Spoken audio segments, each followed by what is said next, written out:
I love a beef roulade with this lovely N squared. It is an incredible Norton, and I hope you'll like this recipe with it.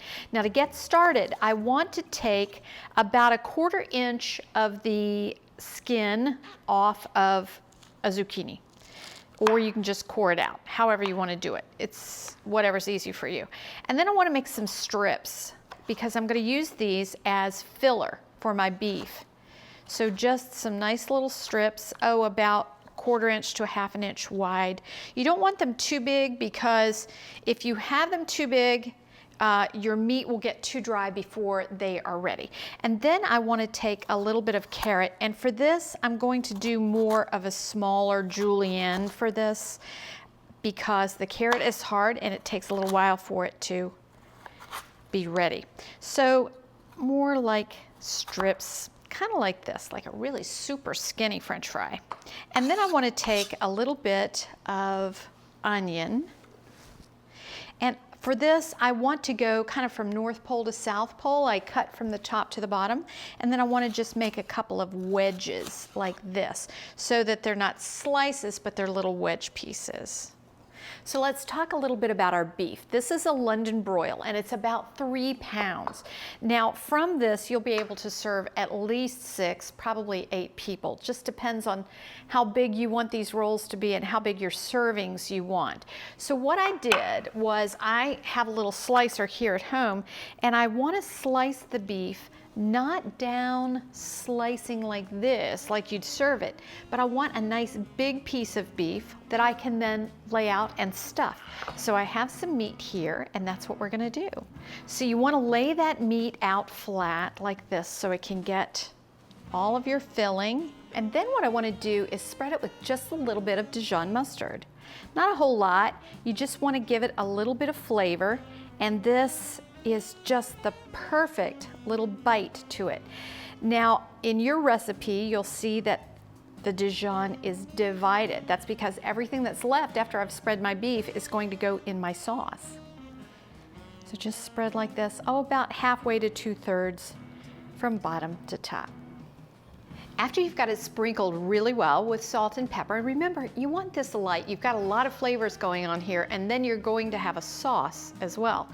I'm going to sprinkle it a little more liberally with some smoked paprika, and I love this flavor.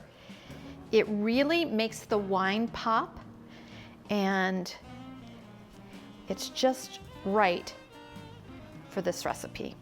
And just put a little bit of that bacon right on there. This is another really important flavor. And you're going to use probably 2 slices of bacon for 5 to 6 pieces, and then you're going to use a little bit more in your sauce. So this has a great bacon, smoky flavor. Now here's where those vegetables come in, and they're delicious. First, I want to use some spinach.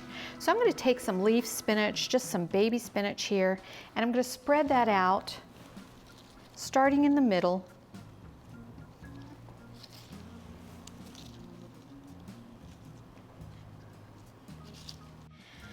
Okay, so we've got our spinach on, we've got our bacon, our mustard, and our delicious smoked paprika, along with just a little bit of salt and pepper.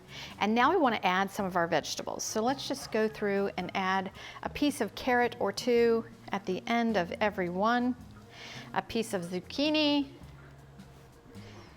and I actually like to kind of overfill mine. I like more vegetable than less, so I'll go back and put a little more.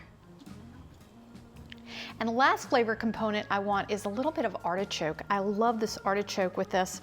And the artichoke is always so difficult to pair with a wine, but with this one, it's just perfect.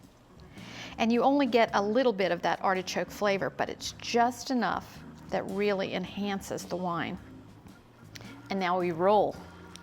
So starting at that end where you put all those vegetables, just start to roll this up. And they're gorgeous, just like this. Now I'm going to pop these on a cookie sheet that's been sprayed with a non-stick release, and then I'll bake them at 325 degrees for about 20 to 25 minutes. You don't want to overbake because you don't want to dry out the beef on the outside. If you really like a braised beef and you want it to go longer, then put a cup of red wine and a cup of beef stock in a little deeper pan. Let these braise after they've baked for about 10 minutes, then pour that over, let them braise for about a half an hour. They'll be fabulous.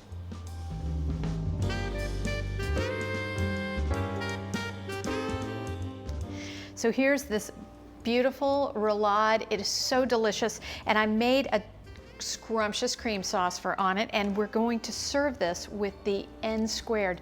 This is so good. It is silky, velvety. It's just an amazing Norton. You would not know that you were drinking Norton. If you're not a Norton fan, try this one. If you are a Norton fan, you'll love this one. It's absolutely incredible. Aged 22 months on neutral French oak. Delish.